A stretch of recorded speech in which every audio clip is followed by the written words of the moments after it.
நண்பர்கள் அனைவருக்கும் வணக்கம். வாங்க கனவு தேசத்தில் பயணிக்கலாம். கனவு தேசத்தில் உங்களுடன் பயணிக்கும் நான் ராஜ்குமார். நண்பர்களே, இன்றைய காணொலியில் எதை பற்றி பார்க்க போறோம் அப்படின்னா, சீமானையும் நாம் தமிழ் கட்சியையும் பார்த்து திரள்நிதி பிச்சைக்காரன் திரள்நிதி பிச்சை எடுத்து கட்சி வளர்க்கிறதா சொல்லி இந்த திராவிட கொத்தடிமைகள் அவதூறு பரப்பி விமர்சனம் பண்ணிட்டு இருக்காங்க.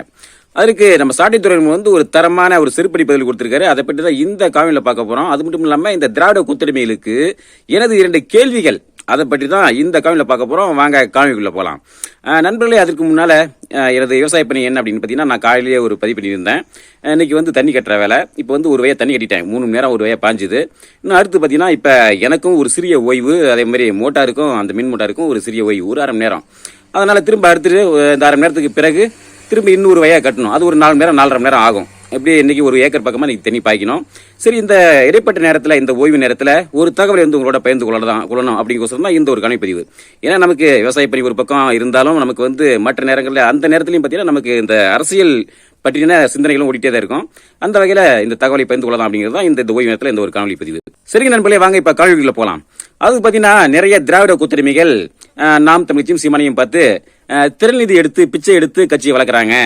சீமான் தனது மகனை அதன் மூலமா தான் அமெரிக்கன் பள்ளிக்கூடத்தில் படிக்க வைக்கிறாரு. அதாவது என்ன சொல்றாங்கன்னா, சீமான் தான் ஆட்சிக்கு வந்தா அரசு பள்ளியில தான் எல்லாரும் படிக்கணும் அப்படிங்கிற மாதிரி சொல்றாரு. ஆனா இன்னைக்கு அவர் அமெரிக்கன் பள்ளிக்கூடத்தில் படிக்க வைக்கிறாரு அப்படிங்கிற மாதிரி ஒரு விமர்சனம் பண்றாங்க. அடுத்தது இந்த மாதிரி திரள்நிதி பிச்சை எடுத்து தான் 2 லட்சம் ரூபாய் மதிப்புள்ள வீட்டுல வாடகை வீட்டுல குடியிருக்காரு அப்படிங்கிற மாதிரி இந்த மாதிரி பல அவரது ஒரு விமர்சனங்கள் பண்றாங்க. முதல்ல நாம் தமிழ்ச்சியும் சீமானையும் பார்த்து இந்த திரள்நிதி பிச்சை எடுத்து தான் கட்சியை வளர்க்குறாங்க, கட்சியை நடத்துறாங்க அப்படிங்கிற மாதிரி விமர்சனம் பண்றவங்களுக்கு நான் ஏற்கனவே ஒரு பதில் சொல்லியிருந்திருக்கேன். இருந்தாலும் நான் ஒரு சின்ன யூடியூபர் அப்படிங்கிறதுனால எனது கருத்து அதிக அளவுக்கு மக்கள்கிட்ட போய் சேராது.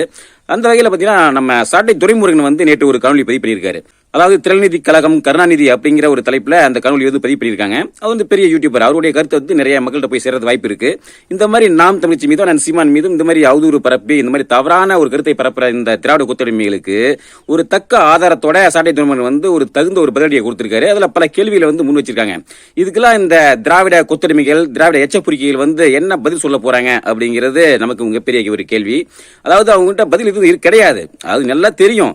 திமுகவும் இந்த திரள்நிதி பிச்சை எடுத்து தான் கட்சியை வளர்த்தாங்க. 1960 காலத்துக்கட்டத்துக்கு பிறகு இந்த மாதிரி தான் கட்சியை வளர்த்தாங்க அப்படிங்கிறது அவங்களுக்கும் தெரியும். இருந்தாலும் நாம் தமிழ்ச்சி மீதும் நான் சீமான் மீதும் ஏதோ ஒரு அவதூறா பரப்பணும், ஒரு வன்மத்தை கக்கணும் அப்படிங்கிற ஒரு விரண்டாவாதத்தின் பேர்ல தான் இந்த மாதிரியான ஒரு கருத்து பரப்பிட்டு இருக்காங்க. அவங்க எல்லாம் செருப்படி கொடுக்குற மாதிரி தான் நம்ம சாட்டை துரைமுருகன் பல கேள்விகள் முன் வச்சிருக்காரு. சரி, அந்த காணொலியை நீங்க பார்க்கல அப்படின்னா அந்த காணொலியை பாருங்க. ரொம்ப தரமான ஒரு காணொலி தான். அடுத்து இப்ப எனக்கு நான் எழுப்பக்கூடிய 2 கேள்வி என்ன அப்படின்னா, சீமான் திரள்நிதி பிச்சை எடுத்து கட்சி நடத்துறேன்னு சொல்றீங்க. சரி, நாங்க திரள்நிதி பிச்சை எடுத்து தான் நாங்க கட்சி நடத்துறோம். இது நாங்க மட்டும் இல்ல, ஆனால் சீமானே மேடையில வெளிப்படையாவே சொல்லியிருக்காரு. செய்தியாளர் சந்திப்புலயும் அதை சொல்லியிருந்திருக்காரு. நான் திரள்நிதி பிச்சை எடுத்து தான் கட்சி நடத்துறோம் அப்படிங்கறத அவரே வாக்குமூலமே கொடுத்திருக்காரு.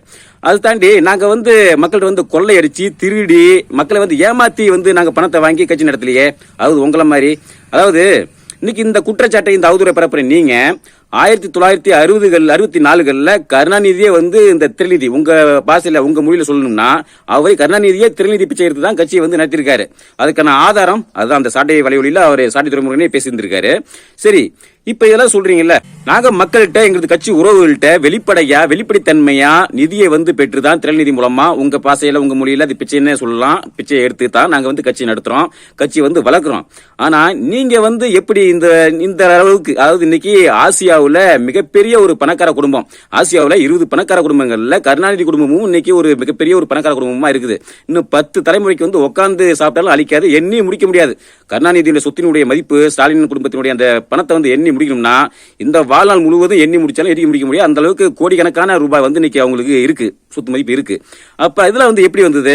இவரு கருணாநிதி இந்த திராவிட ஊப்பிகள், திராவிட முட்டுக்கள் என்ன சொல்லுவாங்க அப்படின்னா, கருணாநிதி வசனம் எழுதினாரு. அவர் நிறைய படங்களுக்கு ரொம்ப பயங்கரமான வசனம் எழுதி அவர் சம்பாதிச்சாரு. எப்படி இன்னைக்கு வசனம் எழுதுறவங்களுடைய நிறைய பேருடைய நிலைமை எப்படி தெரியுமா இருக்கு? இன்னும் பிச்சை எடுத்துக்கிட்டு இருக்காங்க. நிறைய பேர் வசனகர்த்தா, இந்த திரைப்பட வசத்துக்கு வசனம் எழுதினவங்க எல்லாமே தெருவில் பிச்சை எடுத்துக்கிட்டு இருக்காங்க. அந்த அளவுக்கு மிக மோசமா தான் அவங்களுடைய வாழ்க்கை தரம் அப்படிங்கிறது இருக்குது. அவங்களுடைய பொருளாதாரம் அப்படிதான் இருக்கு. அப்படி இருக்கும்போது எப்படி கருணாநிதி சில படங்களுக்கு வசனம் எழுதி எப்படி இன்னைக்கு இந்த அளவுக்கு ஆசியாவுல ஒரு 20 பணக்காரர்கள் ஒரு குடும்பமா இன்னைக்கு இருந்திருக்காங்க அப்படின்னா, வந்திருக்காங்க அப்படின்னா, எப்படி வசனம் எழுதியே தான் சம்பாதிச்சாங்களா? வேற எதுவுமே செய்யல. கருணாநிதி குடும்பத்திற்கு இந்த அளவுக்கு சொத்து பணம் பொருளாதாரம் எப்படி வந்தது அப்படிங்கிறதுக்கு தமிழ்நாட்டு மக்களுக்கு நிறைய பேருக்கு பல பேருக்கு இது தெரியும். இருந்தாலும் அதை ஒரு அலட்சியமா இது சாதாரணமா கடந்து போயிட்டு இருக்காங்க.